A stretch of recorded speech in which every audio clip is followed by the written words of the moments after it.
All right. Welcome to another edition of Shabbat Lounge. This is Matt. And Jake here. And Jake, what are we doing today? We're doing more Torah portions because they happen every week. Every week. So you are participating in a worldwide event. That's right. And this will be week 50. And the Hebrew is Ki Tavo. That's the portion we're on. And it means when you come. Matt, what's our address? Well, it comes from Deuteronomy 26:29-9. And we encourage you to like, share, subscribe, let other people know about this. Check out Sabbath Lounge. If you Google Sabbath Lounge, you can find that we have Torah portions. What can they do with these Torah portions? You can read them. That's right. And so if you haven't read them, turn this off and go read it. So, in fact, anything we have to say is rubbish compared to the actual words of the Torah. Right. So, we're the worst. We don't even know why you're...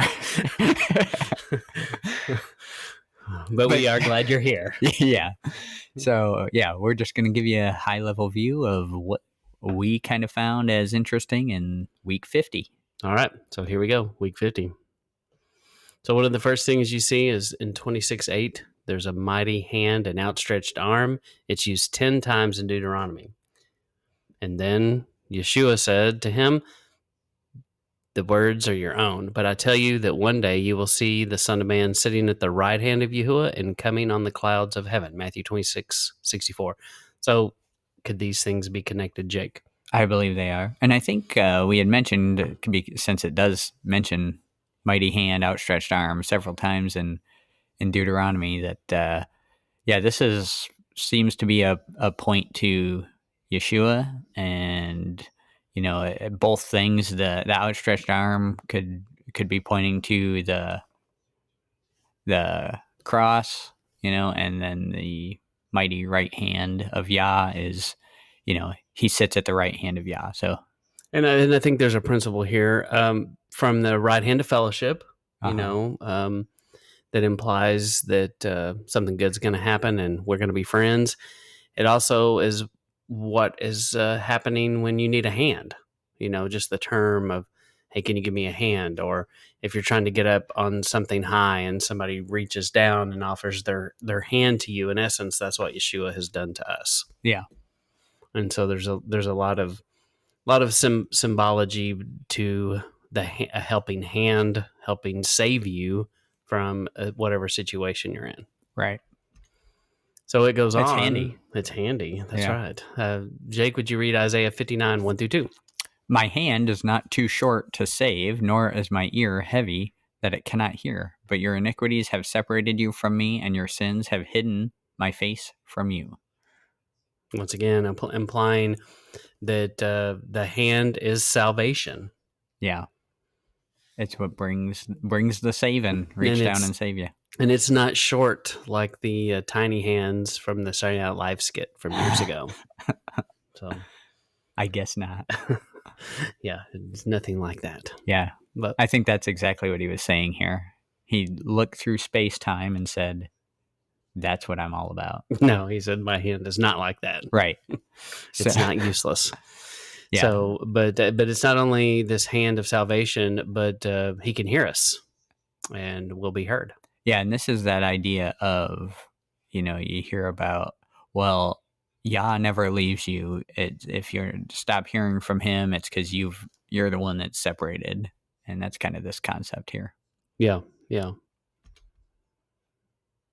All right, and then we're going to talk about tithes in 26:12.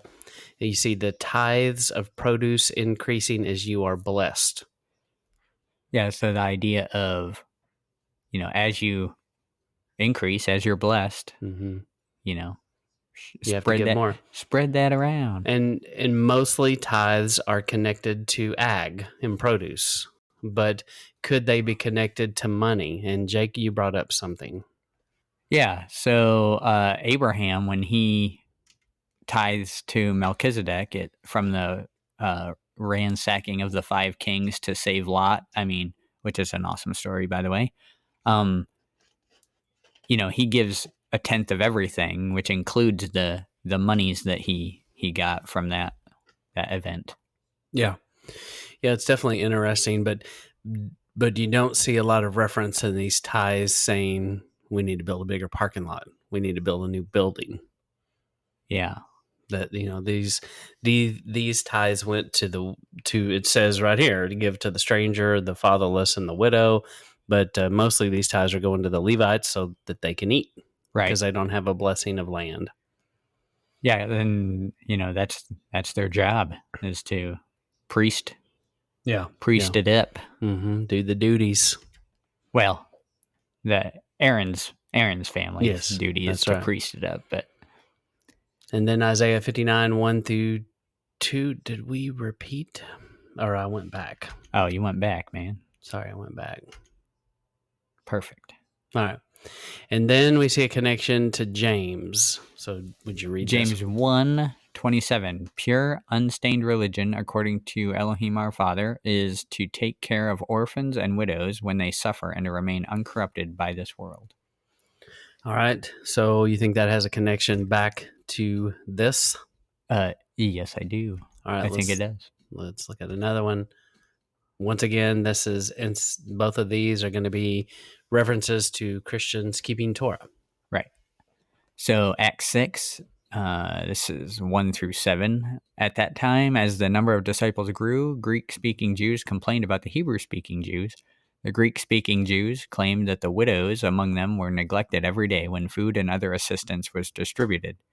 The 12 apostles called all the disciples together and told them, "It's not right for us to give up Elohim's word in order to distribute food. So, brothers and sisters, choose 7 men whom the people know are spiritually wise. We will put them in charge of this problem. However, we will devote ourselves to praying and to serving in ways that are related to the word." The suggestion pleased the whole group, so they chose Stephen, who was a man full of faith and the Holy Spirit, and they chose Philip, Prochorus, Nicanor, Timon, Parmenas, and Nicholas, who had converted to Judaism.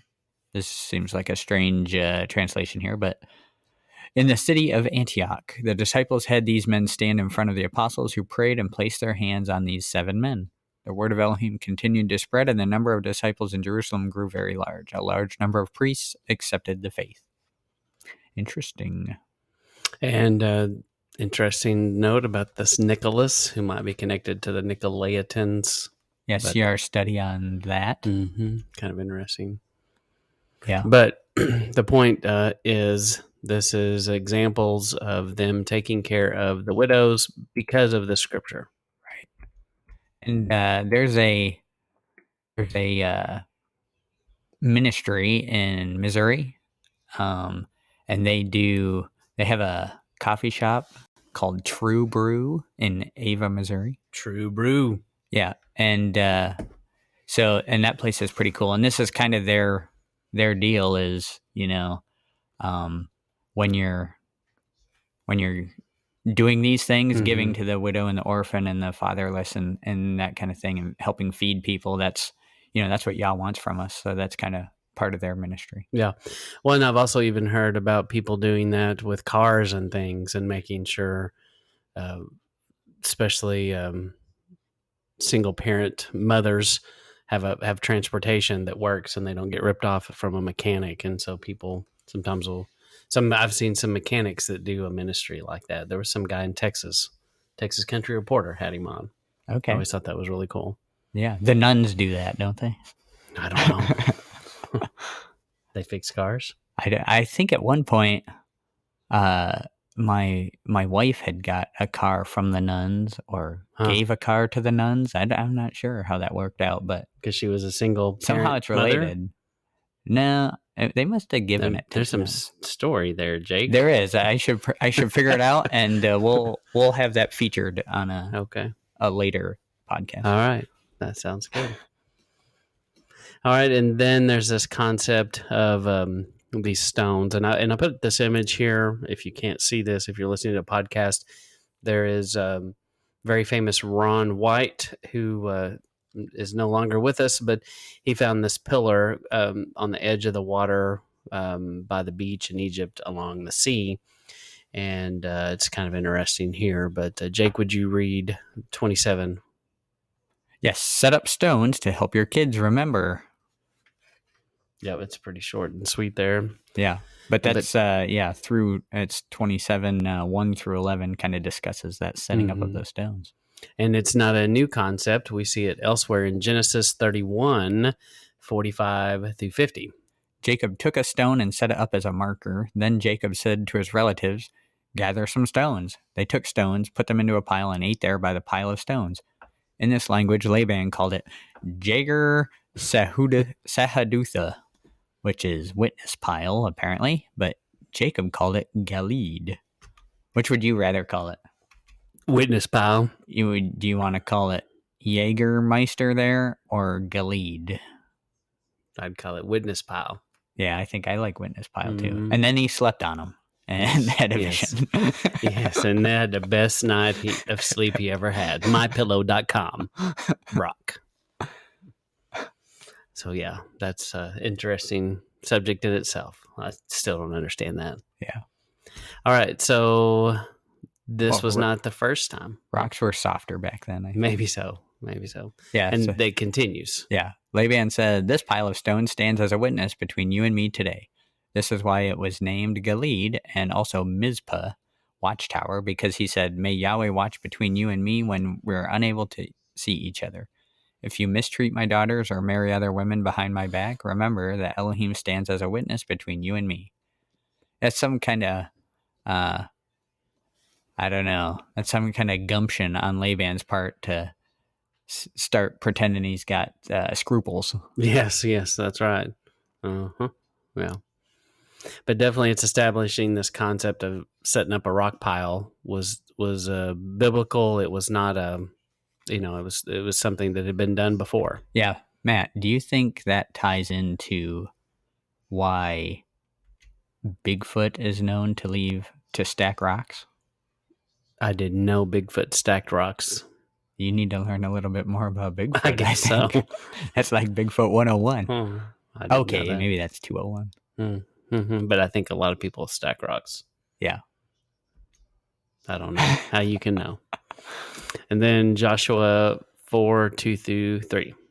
Choose one man from each of the 12 tribes. Order them to pick up 12 stones from the middle of the Jordan, where the priest's feet stood firmly. Take the stones along with you and set them down where you will camp tonight.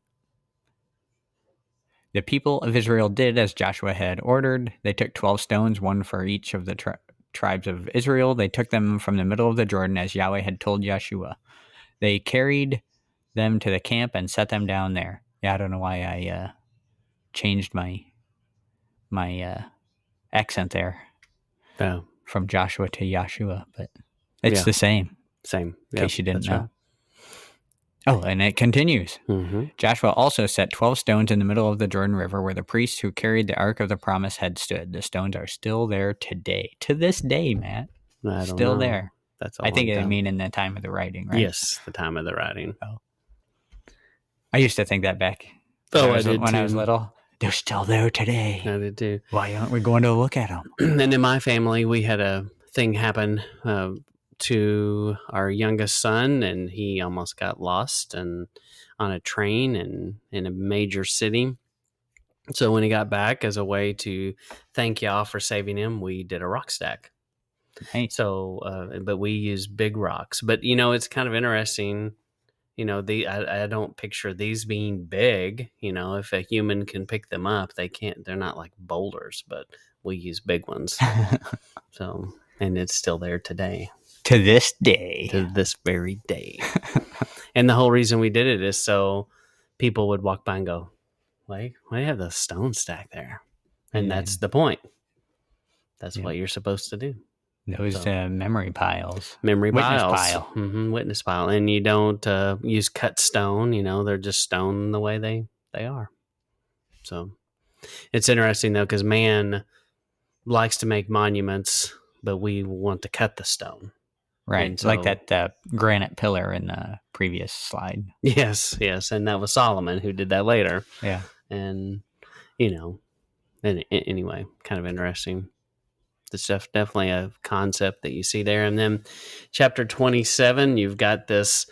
We keep talking about this in the last few episodes, but we have one called Christians Follow Torah. And guess what, Jake? Christians do follow Torah. That's right. because we know that almost every Christian in the world would go, yeah, you shouldn't have idols. You should listen to your parents. Don't steal.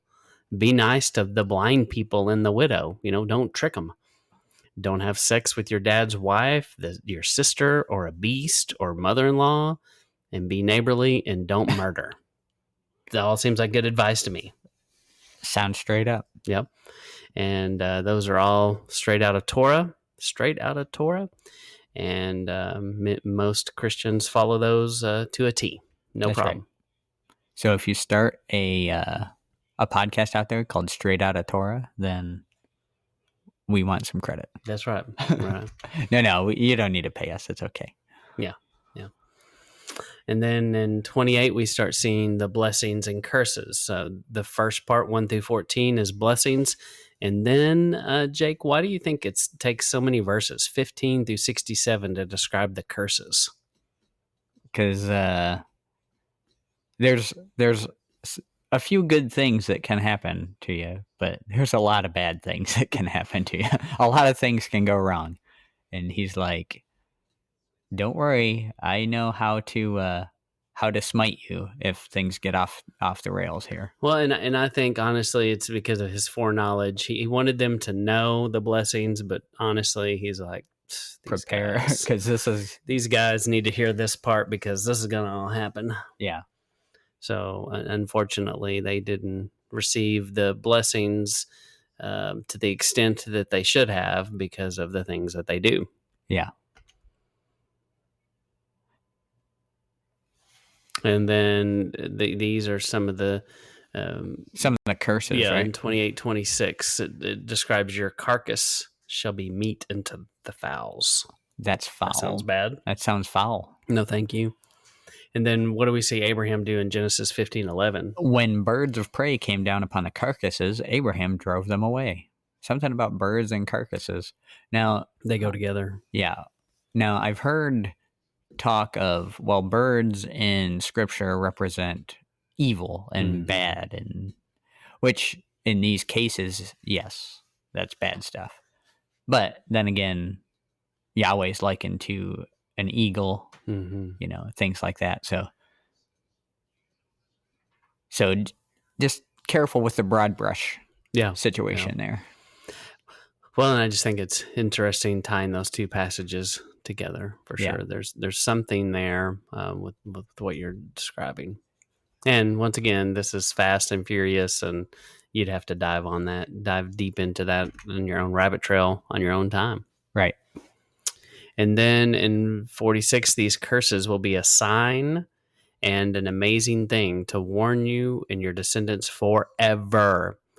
You didn't serve Yahweh, your Elohim, with a joyful and happy heart when you had so much. Yeah, so this is like the curses is Yahweh's way of stacking up some stones and saying, remembrance. Hey, here's your witness pile. Don't go back to it. Yeah. And it's all done in discipline as a way to try to redirect them. Yeah. And it does, I believe it does, it does work. It's the father disciplining his children, except because he loves them. Because he loves them, and he is much more patient, and time is on his side. He's much more patient than we are because he's done this over a very long time. Yep. It's a baby. All right.